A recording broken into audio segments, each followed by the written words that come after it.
This is News 5 Sports with Dylan Scott. Greetings, everyone, from the UC Health Training Center here. The Broncos getting set for their season opener Monday. Dylan Scott joined by Denver 7 Broncos Insider Troy Renck. Troy, good to see you. Great to be here.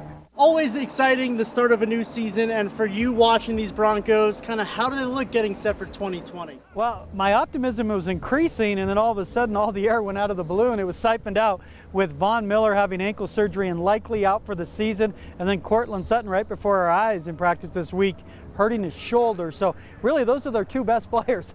So that is a tough blow for them, but I still haven't given up on this season. It's salvageable, but the challenge just got real. And the challenge is real Monday night. The Tennessee Titans, I mean, that was a deep playoff team last year in the AFC. How do you win games like this without key players on offense and defense potentially? Well, I know Bronco fans don't want to hear this, but you got to win ugly. For me, you got to run the football, take the pressure off the offensive line and Drew Lock, allow yourself to control the clock, keep your offense off the field.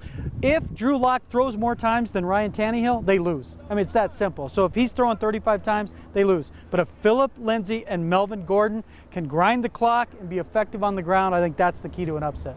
Troy, you said this week, I mean, Von Miller, Hall of Famer, his record speaks for himself. You don't have 58 out there. So Vic Fangio, Ed Donatel, what do they do with this defense in the void of 58 now? Yeah, where does the pressure come from? I mean, that's the key. Jeremiah Tachi and Malik Reed are both capable, and they're going to split snaps in Von's spot. They need Bradley Chubb to play well, and he's moving around well with that left knee, but he's going to be on a play count. So can you disguise stuff? Can you run blitzes? That's not Fangio's style. Even when he blitzes, it's usually only 4 pass rusher with someone dropping back. But Alexander Johnson blitzing up the middle, even Jarrell Casey with pressure up the middle could help those guys on the outside.